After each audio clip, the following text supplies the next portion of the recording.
In July 1587, 115 English men, women, and children stepped off a ship and were swallowed by the dense forests of the North American coast.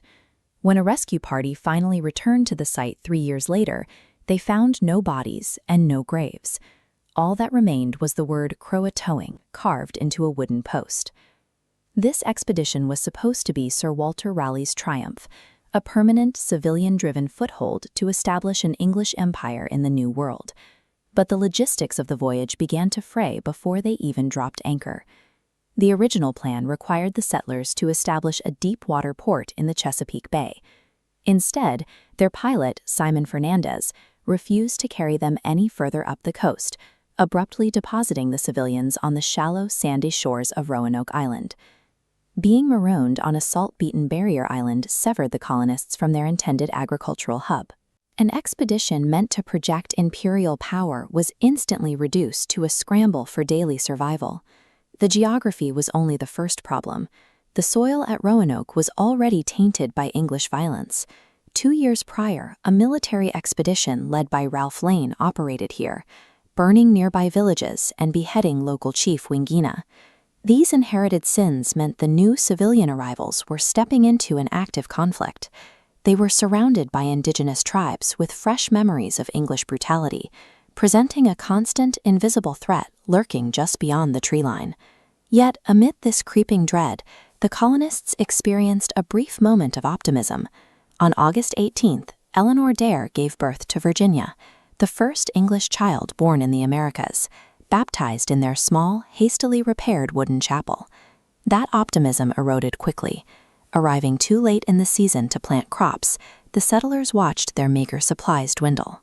The local Algonquian tribes, aware of the English predicament, refused to trade their food reserves. Facing imminent starvation, the colonists convinced John White to return to England immediately.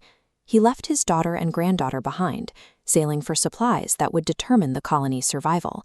White arrived in Plymouth in November of 1587, fully intending to gather provisions and immediately sail back. Instead, he found a nation mobilized for war. The Spanish Armada was massing to invade. To defend the realm, Queen Elizabeth issued a strict embargo, prohibiting any able ship from leaving English waters.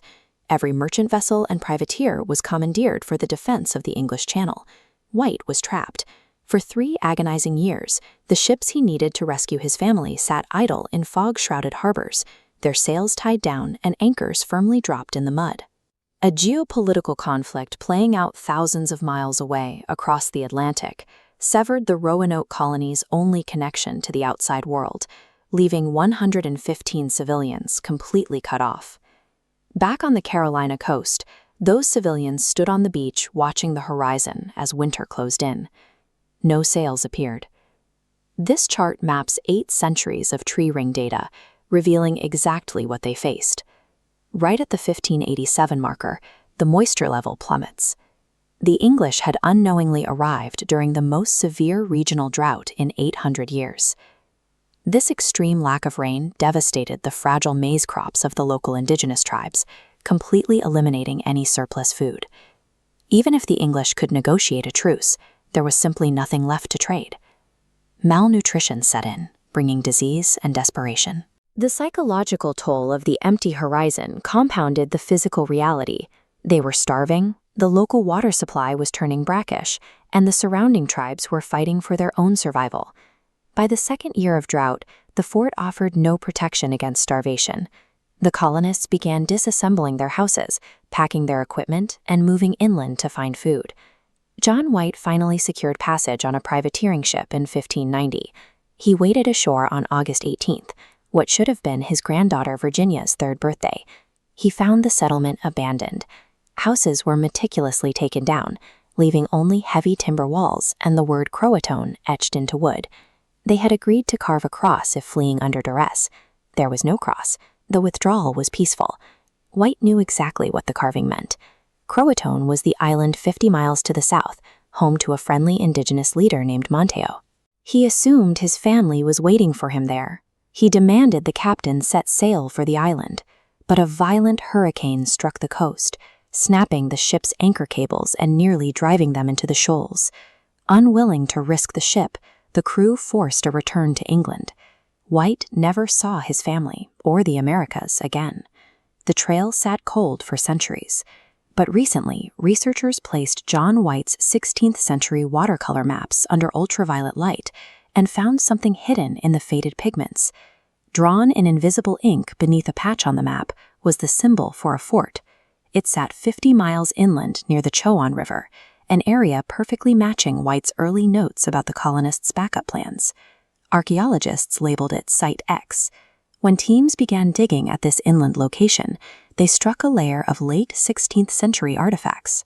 A metal trowel scraped away the damped soil to reveal a thin brass ring, jewelry of undeniable English craftsmanship, resting right beside indigenous pottery.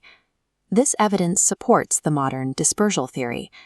The 115 colonists likely did not move as a single vulnerable unit. Instead, they fractured into smaller family groups, scattering to different friendly tribal centers to avoid overwhelming the fragile local food supply. The lost colony was never lost to thin air. Staring down starvation, they shed their English colonial ambitions and assimilated into the indigenous landscape, trading their imperial mandate for survival in the shadows of the Carolina woods.